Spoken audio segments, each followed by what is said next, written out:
Okay, let's dive right into this explainer. Today, we are deconstructing a really fascinating recent Fox News broadcast featuring Pastor Lorenzo Sewall.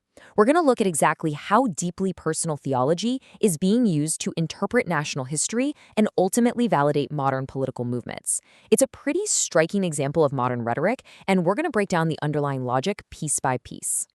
Here is our agenda for today. We'll start with the Rededicate 250 event itself, look at a story of redemption, explore the heavenly hypothesis, discuss redefining Christian nationalism, and finish up with politics, Trump, and promises.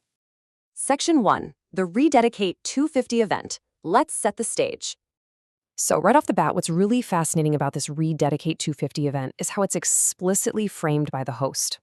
She introduces it as this massive nationwide celebration of prayer and praise, specifically designed to mark America's upcoming 250th anniversary.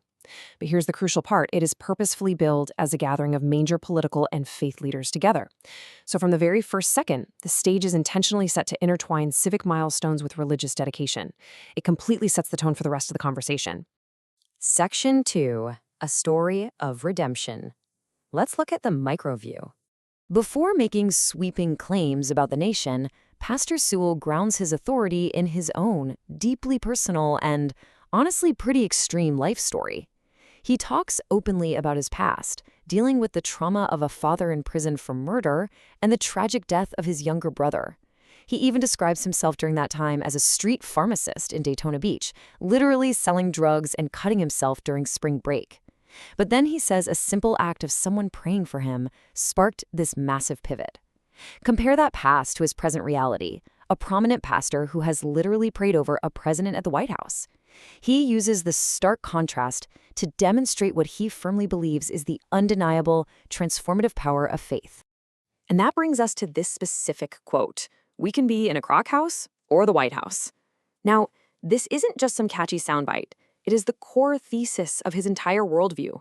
He's using his own extreme life trajectory as the foundational evidence for the religious claims he's about to make. He's essentially telling the audience, look, if it can happen to me, it can happen to the entire country. Section 3. The heavenly hypothesis. Let's break down the theological framework. When the host asks him why it's so important to rededicate the country to God right now, Sewall doesn't give a political answer. Instead, he outlines a mechanism he calls a heavenly hypothesis. Based on his interpretation of the biblical story of King Solomon, he argues that there is a fundamental, almost scientific logic to divine intervention. He frames it as a very strict if-then condition that the country needs to follow. Okay, let's actually look at the steps of this logical flow. Step 1. If the nation humbles itself and prays. Step 2. Then God will hear from heaven and forgive. Sewall argues that if the people do step 1, the divine response in step 2 is absolutely guaranteed. He explicitly says, God says if you do your part, I'll do my part. He fully acknowledges that a lot of people feel America is in a worst-case scenario right now, but he uses this exact hypothesis to argue that a national turnaround is entirely reliant on communal prayer. Section 4. Redefining Christian nationalism. Now we zoom out to the macro view. The interview then shifts into the much broader, often pretty controversial cultural debate around this intersection of faith and patriotism. When the host points out that critics label events like this Christian nationalism, Sewall emphatically dismisses the term with this incredibly colorful phrase, semantic salad. He just completely refuses to accept the premise of the criticism, arguing that the label is totally meaningless when you look at it through his specific lens of American history. So how does he back that up? Well, he leans heavily on his interpretation of the Founding Fathers. He cites this highly specific narrative, claiming that back on May 17, 1776, John Adams told Thomas Jefferson they needed to gather prayer warriors to dedicate the country to Christ. And why? To defeat King George, who Sewall refers to as the proverbial pharaoh. For Sewall, praying for the nation 250 years later isn't some new nationalist movement at all. To him, it's just a direct continuation of the exact same religious bedrock the founders laid down to win the Revolutionary War. Notice the interviewer's role here because it's actually really important. Rather than questioning the historical accuracy of that Adams-Jefferson story, the host completely validates it. She positions it as this hidden truth, saying that kids today don't know this and that you never hear that in public school. This creates a totally unified front between the host and the guest. It suggests to the viewer that the modern secular education system is actively withholding the true, divinely inspired history of the United States. Section 5. Politics, Trump, and Promises. The alliance. Now we see how this theology translates into contemporary politics at the end of the segment. Sewall weaves the MAGA movement directly into his theological framework.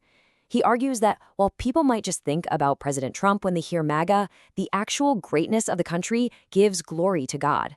He views America as this grand experiment where God turns a mess into a miracle. And to prove it, he circles right back to his own story. He points out that a kid from East Detroit, mentored by murderers, is now in a position to pray over a president. To him, that personal miracle is rock-solid proof that God can do the exact same thing for the nation. The culmination of this alliance really solidifies when they discuss President Trump visiting Pastor Sewall's church. Sewall says they couldn't even believe a president would come to their community. And during that visit, Trump allegedly promised to invite the pastor to the inauguration.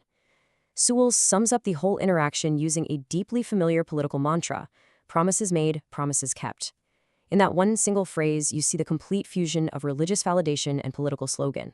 The pastor's spiritual endorsement and the politician's campaign promise literally become one and the same. So we've mapped out the rhetoric, we've seen how a dramatic personal redemption story got scaled up into a heavenly hypothesis for a nation, how it was used to dismiss labels of Christian nationalism, and how it ultimately tied into specific political alliances. But as we wrap up this explainer, we really need to look at the bigger picture. When deeply personal theology is used as the primary lens to interpret national history and validate modern political movements, how does it reshape the way we engage with American public discourse? Does it leave any room for secular debate? Or does it reframe every single political disagreement into a spiritual battle? Keep that question in mind the next time you see these narratives unfold in the media. Thanks for joining me on this deep dive, and keep seeking clarity.